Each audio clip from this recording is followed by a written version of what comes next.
Du 28 octobre et qui va s'étaler jusqu'au 2 novembre. Eh bien, on a avec nous Monsieur Zeki Sofi, bonjour. C'est toujours un plaisir de vous retrouver chaque année. Au même, on va dire, vous êtes fidèle au rendez-vous. C'est toujours un plaisir d'être avec vous. Merci. Marhaba bik. Et vous n'êtes pas seul puisque vous êtes accompagné de Monsieur Mansour Benhenda. Alors vous êtes responsable de communication à la CETRAM. Bonjour Iman, oui. Ça va? Vous allez bien? Merci pour l'invitation. Très bien. Alors, vous êtes venu justement dans le cadre de votre participation à Khotwatouk. Alors, quand je dis Khotwatouk, oui. C'est quoi Khotwatouk? C'est quoi? Parce que on a l'habitude, déjà, on a couvert votre événement plusieurs fois. Oui. C'est un événement qui est très important, mais qui s'appelait à l'époque Khotwa. Oui. Alors, voilà. Est-ce que c'est pareil? Est-ce que Khotwa, c'est-à-dire Khotwatouk, c'est le bébé de Khotwa? C'est exactement ça. Voilà. Alors, on ne pourrait pas mieux dire. En fait, Khotwatouk, c'est Khotwa2 Kids. Donc, c'est l'abréviation de Khotwa2 Kids. Donc, Khotwa, le salon qui existe depuis plusieurs années, est destiné aux étudiants et aux jeunes, de façon générale, entre 16 et 35 ans. Le but est de les orienter et de les aider à mieux préparer leur avenir.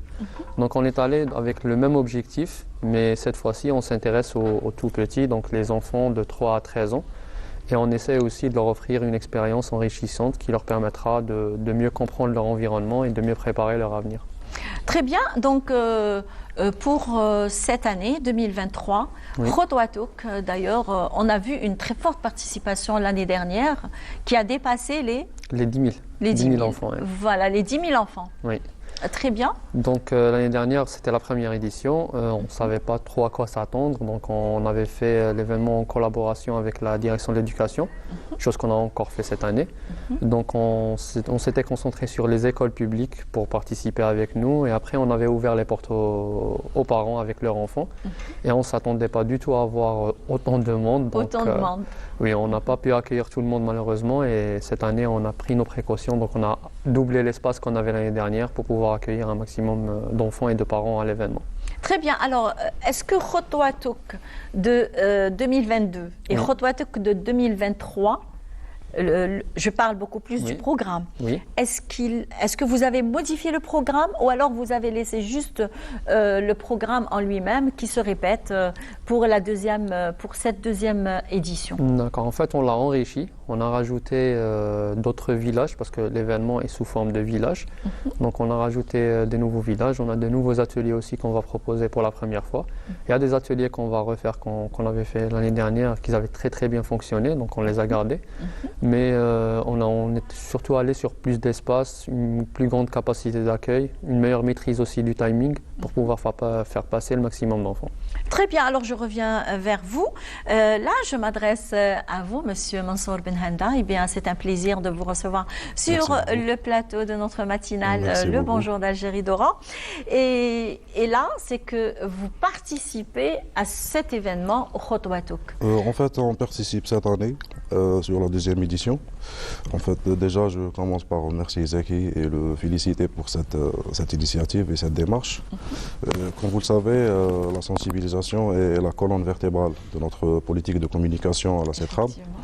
D'ailleurs, on fait souvent des campagnes de sensibilisation à travers les écoles au profit des enfants écoliers. Donc, pour cette année, on va participer cette année au salon parce que c'est pour déjà étaler les actions de sensibilisation qu'on fait. On trouve le salon très très intéressant par rapport à l'ampleur. Alors, mais quel est l'objectif de votre participation à Khotwatouk? Qu'est-ce que vous ramenez justement à Khotwatouk et que Khotwatouk vous ramène à vous? En fait, Khotwatouk, comme je l'ai dit, c'est un salon intéressant. Donc, on va faire de la sensibilisation aux visiteurs de la catégorie poussins. On va les sensibiliser par rapport à l'accidentologie, par rapport aux droits civiques, par rapport au code de la route, au respect ce qu'on appelle chez nous la tramatitude.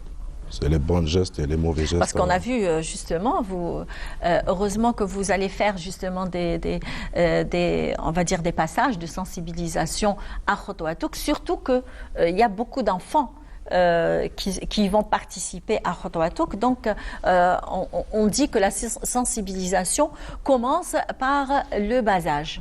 Donc, on voit même, d'ailleurs, même des conducteurs qui ne respectent pas justement quand le tram passe.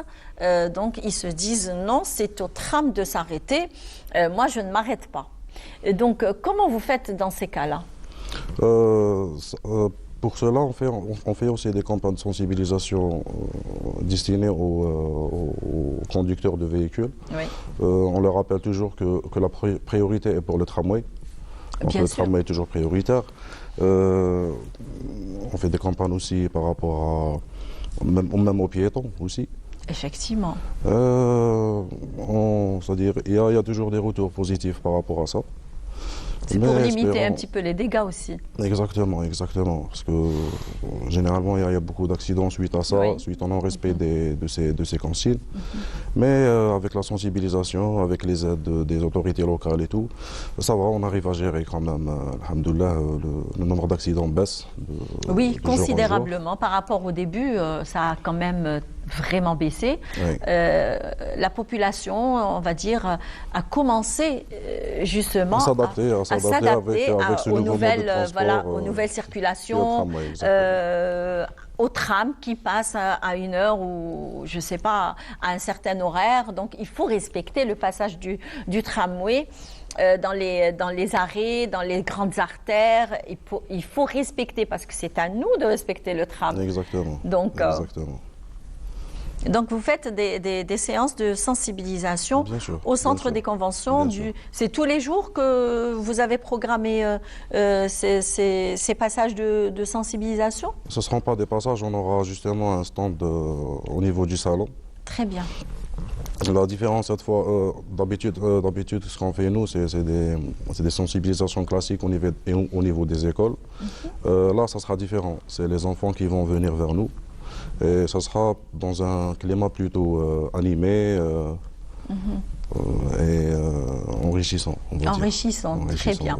Donc je reviens vers vous, Zeki Soufi. Alors je le rappelle que vous êtes l'organisateur de l'événement de la semaine qui va commencer le 28 octobre et qui s'étalera jusqu'au 2 novembre. Alors vous avez parlé justement d'ateliers. Oui. Quels sont ces ateliers que vous allez animer pendant on va dire les 4 jours, c'est ça, du 28 au 2 6 oui. Je ne sais plus compter alors. De toute façon, j'étais vraiment très faible en maths. Hein. Moi aussi. Non, je plaisante un petit peu. Je plaisante, oui. D'accord. Donc, par rapport aux ateliers, donc, ça sera des ateliers éducatifs. On se base beaucoup sur l'enseignement interactif. On essaye de faire participer les enfants à l'opération d'enseignement et d'en faire des personnes actives dans l'opération et dans la communication. Donc, il y aura des ateliers répertoriés sous forme de villages. On a un village sur l'environnement, un village sur la santé, un village pour la bonne nutrition, un village pour les arts et la créativité, un autre aussi pour les futurs métiers où les enfants vont s'amuser à endosser les rôles de plusieurs professions, comme la profession de médecin, la profession des métiers du bâtiment, certainement, oui. L'agriculture. Enseignement aussi. Oui. Parce que généralement, quand il y a des enfants, quand on leur pose la question « Qu'est-ce que vous voulez être quand vous serez grand ?» elle va te dire « Moi, je veux être maîtresse. Oui. » Il y en a une qui va se dire « Moi, je veux être coiffeuse. Moi, je veux être… » Donc, et ça, c'est bien parce que là, vous leur donnez un petit peu l'opportunité d'essayer un petit peu ces métiers, comment se passent ces métiers. Et ça, c'est très intéressant. Exactement. Et ça sera dans des conditions réelles. Par exemple, on aura tout un plateau TV où ils vont participer et essayer le travail de journaliste. Ils vont faire de l'animation, ils vont faire de la rédaction.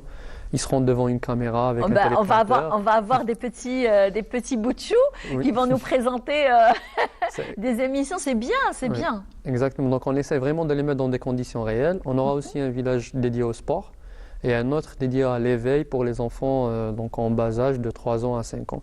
Donc les ateliers, c'est des ateliers éclairs, donc ça se passe très très rapidement, entre 10 et 15 minutes, où les enfants vont apprendre l'une des valeurs donc qu'on va essayer de leur inculquer, mais en les aidant à comprendre ça tout seuls. Donc l'idée, c'est que les enfants sortent avec des conclusions sans que personne ne leur dise quoi que ce soit. Donc ils vont venir, ils vont jouer à un jeu ou une activité physique ou une activité de motricité.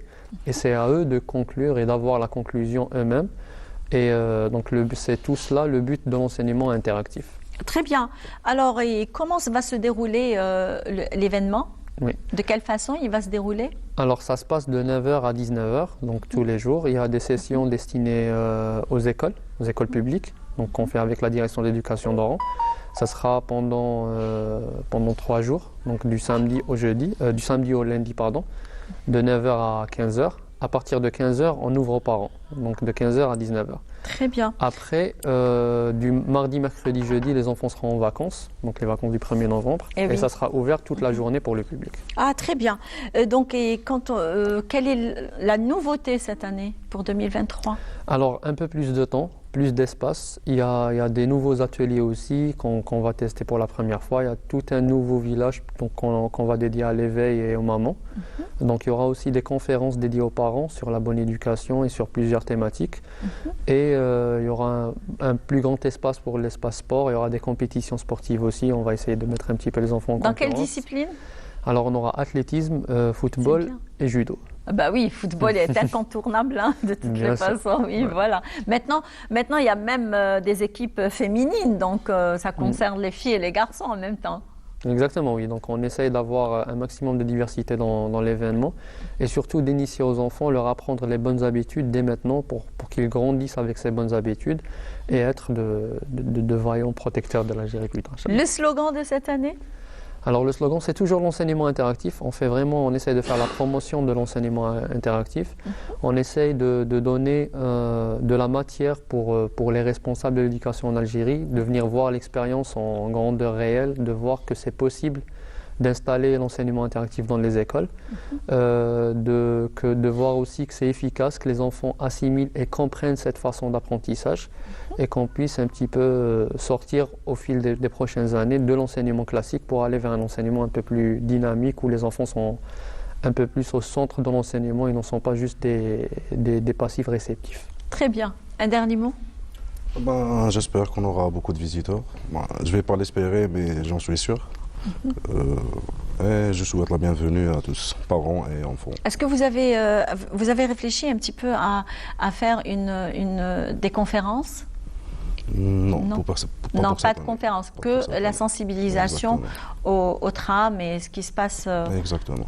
Très bien, d'accord. Un dernier mot, Zaki, je pense qu'on est à la fin de notre direct aujourd'hui. On va juste rappeler les dates, ça sera du 28 au 2 novembre, donc on invite tout le monde à participer. Il n'y a pas d'inscription préalable, on a beaucoup reçu cette question. Et si le grand public a besoin de plus d'informations, donc ils peuvent nous retrouver sur les réseaux sociaux. Notre compte s'appelle Khotowatok. Très bien. Voilà. À quelle heure ça commence? Alors de 9h à 19h tous les jours. De 9h à 19h tous les jours du 28 au 2 novembre. Donc 6 jours pour enrichir, divertir, pourquoi pas, les enfants surtout qu'ils vont être, on va dire, en vacances, les vacances du 1er novembre. Donc bonnes vacances, vous avez de quoi vous occuper les mamans et les enfants. Eh bien, on arrive à la fin de notre direct de ce mercredi 25 octobre. On vous donne rendez-vous la semaine prochaine. Eh bien, ça va être une grande date de la révolution algérienne le 1er novembre. Eh bien, on aura un plateau dédié à cette grande date. Et bien sûr, je vous souhaite de passer un bon week-end. Au revoir, au mercredi prochain, Inch'Allah, à la semaine prochaine. Au revoir. مثل أرضك نلقى وين فلسطين على عتابك لاقينا فلسطين نفديكي بعيننا فلسطين انت الروح ونن العين فلسطين مثل أرضك نلقى وين هلا والله ويا هلا الأصل والمرجانة